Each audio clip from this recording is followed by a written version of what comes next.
హైదరాబాద్లోని Shamshabad airport gold స్మగ్లింగ్కు care of అడ్రస్గా మారిందా? ఇక్కడ ప్రతిరోజు అక్రమంగా బంగారం తరలిస్తూ పట్టుబడుతున్నారు. ఎవరో ఒకరు అరెస్ట్ అవుతూ ఉన్నారు. ఇక ఫిబ్రవరి నెలలో కస్టమ్స్ అధికారులు 13 కేజీల 65 గ్రాముల బంగారాన్ని సీజ్ చేశారు. మార్కెట్లోని దీని విలువ అక్షరాల 6 కోట్ల రూపాయలు. పలువురు ప్రయాణికులను సైతం అదుపులోకి తీసుకొని విచారించారు కస్టమ్స్ అధికారులు. మొత్తం 28 కేసులు నమోదయ్యాయి. ఇక ఈ విషయాన్ని కస్టమ్స్ అధికారులే స్వయంగా వెల్లడించారు.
శంషాబాద్ ఎయిర్పోర్ట్ లో భారీ ఎత్తున అయితే బంగారాన్ని స్వాధీనం చేసినట్టుగా తెలుస్తుంది. మొత్తం ఇప్పటి వరకు కూడా 28 కేసులు కూడా నమోదైనట్టుగా తెలుస్తుంది.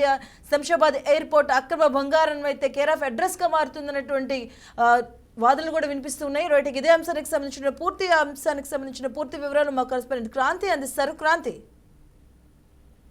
రైట్, శంషాబాద్ ఎయిర్పోర్ట్ లో విమానాశ్రయంలో మాత్రం భారీగా అక్రమ బంగారం పట్టివేత జరిగింది. అయితే కస్టమ్స్ అధికారులు కూడా దీన్ని అంతా సీజ్ చేసి, ఎందుకంటే వివిధ దేశాల నుండి వచ్చిన ప్రయాణికులు కావచ్చు తనిఖీ చేసిన సమయంలో మాత్రం కస్టమ్స్ అధికారులకు 13.65 కిలోల బంగారం పట్టుకోవడం అయితే జరిగింది. అయితే సదరు విలువ దీనిది 6.3 కోట్ల విలువ చేస్తే గోల్డ్ అనేసి చెప్తున్నారు. అయితే దాదాపుగా 28 కేసులు నమోదు చేసి ముగ్గురునైతే కస్టమ్స్ అధికారులు అదుపులో తీసుకొని విచారిస్తున్నారు. అసలు వీళ్ళు ఎక్కడి నుంచి తీసుకొస్తున్నారు, ఇక్కడ ఎవరికి సప్లై చేయబోతున్నారు అన్న పూర్తి అంశాలు కూడా కొన్ని వివరాలు అయితే విచారణ తర్వాత తెలిసే అవకాశాలు ఉన్నాయి. మధు.